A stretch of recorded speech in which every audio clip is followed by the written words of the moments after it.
Good evening. Coming up tonight, it's allergy season in Columbia. More on what you can do to combat those sniffles. Another year, another Final Four. Hear about South Carolina women's basketball through March Madness tonight. Just can't wait to be king? Find out about how you can see the show that's taken over COLA this week. But first, our meteorologist Bryce Glen in the studio here with us right now. Bryce, what's going on?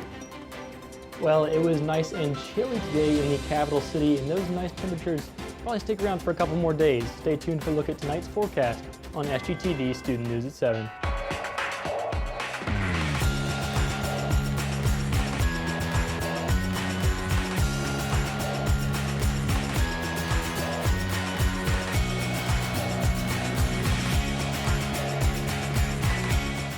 Live from the Kennedy Greenhouse Studio. This is Student News at 7.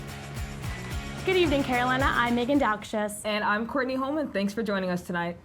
Yesterday, a wildfire broke out on both sides of Two Notch River Road in Gilbert, South Carolina. The fire has been brought under control, but other wildfires are burning throughout the Midlands. Another blaze occurred in Ethon Crossroads region of Lexington County, and there was also a reported fire around West Beltline Boulevard in Columbia around 5 p.m. yesterday. A red flag fire alert is currently going on to urge people in the communities to not burn outdoors. Kids in South Carolina have not been receiving their vaccinations as they once used to, resulting in now 2 chickenpox outbreaks recording this month.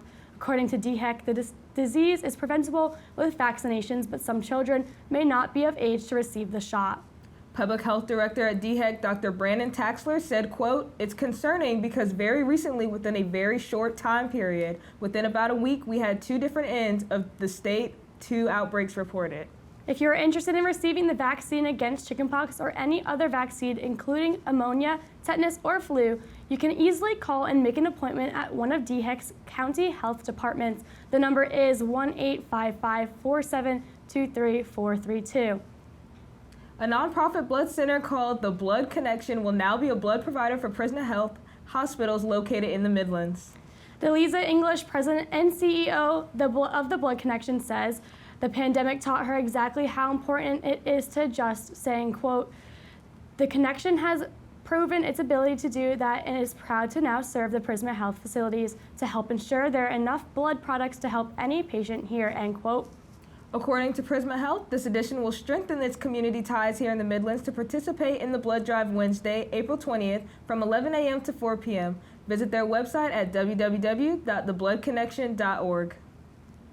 With allergy season in full effect, doctors suggest there are certain times throughout the day you should stay inside.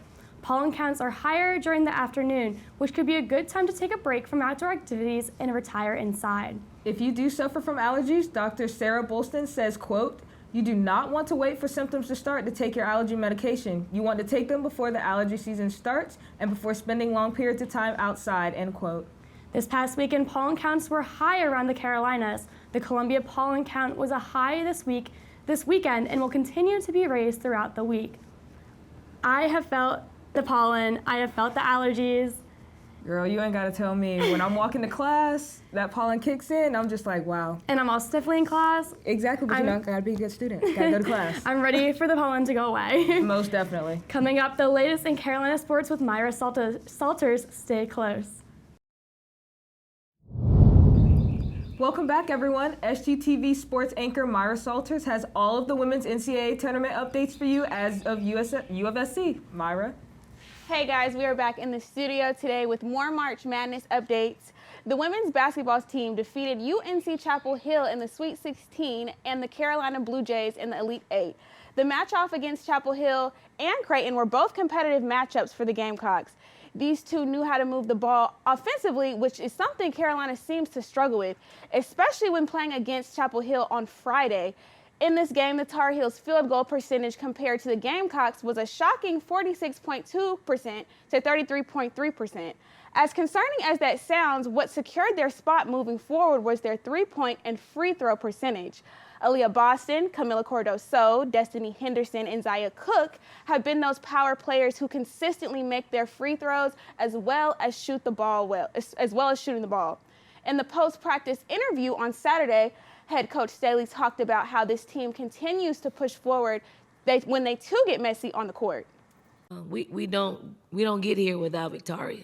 We don't. She takes falls. She gives up weight and girth probably every game. She knows what our opponents are going to do. Like she studies them. She's also is able to cover up when we have mistakes that are out there on the floor. There's no substitute for the experience that she has and the impact that she has for our team. Last night, Carolina played against the highly anticipated Carolina Blue Jays, a number 10 seed in the tournament, who managed to take down a number 2 and a number 3 seed by playing good offense. And this is what got them so far in the tournament.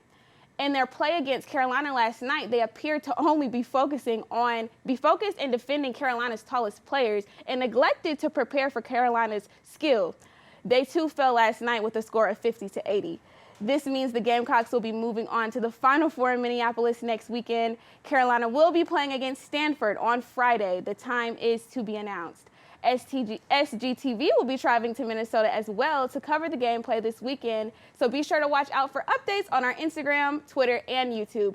For those who will not be making the trip, ESPN will broadcast the game on the ESPN network.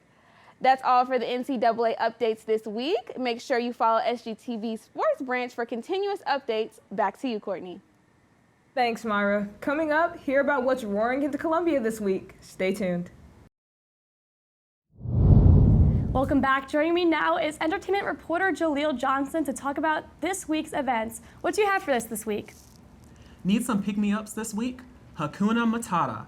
It means no worries. The Broadway National Tour of The Lion King made Columbia their home last Wednesday and is here to stay until Sunday. To celebrate, Gamecock Entertainment is hosting a full week of Lion King-themed events. Tomorrow from 6 to 8 p.m., they are hosting another Build a Buddy event. Come by Russell House Underground, Bates Social Room, or Honors Room B111 to build your very own Lion King. On Wednesday, Gamecock Entertainment is hosting their very own petting zoo on Davis Field. Come meet your favorite Lion King character in real life from 11 to 4 p.m. If you would rather sing along with your favorite characters, then Disney karaoke is the place for you. Russell House Underground will be filled with Disney tunes from 7 to 9 p.m. Wednesday night. Is performing Disney songs not your style?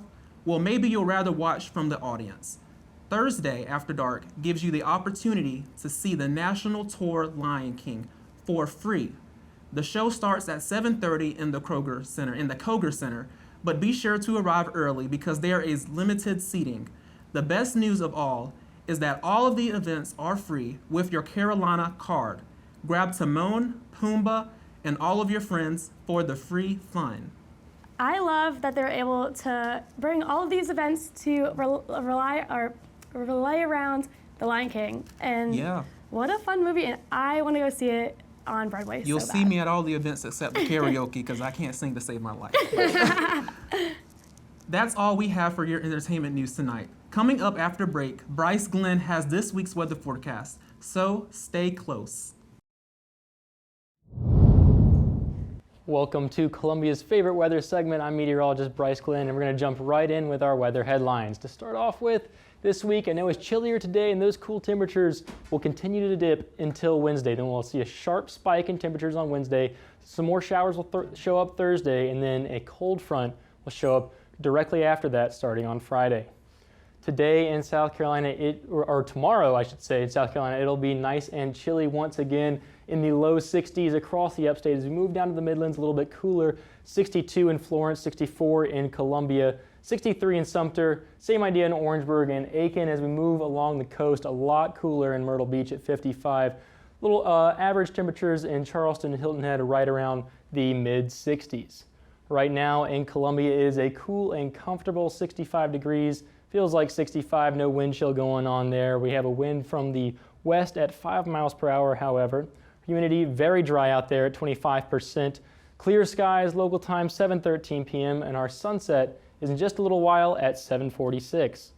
For our weather this week, tomorrow is going to be mostly sunny, some clouds showing up throughout the day at 63. Wednesday, mostly cloudy, not really any sunny skies floating around outside in Columbia at 84. Cooling down a little bit more on Thursday at 77 with some rain, then clear and cool with that cold front like I was talking about on Friday at 73. Same idea on Saturday. Some showers possible in the afternoon at 73. And the exact same idea on Sunday. Stay tuned. We'll be right back with this week's edition of Carolina Canines.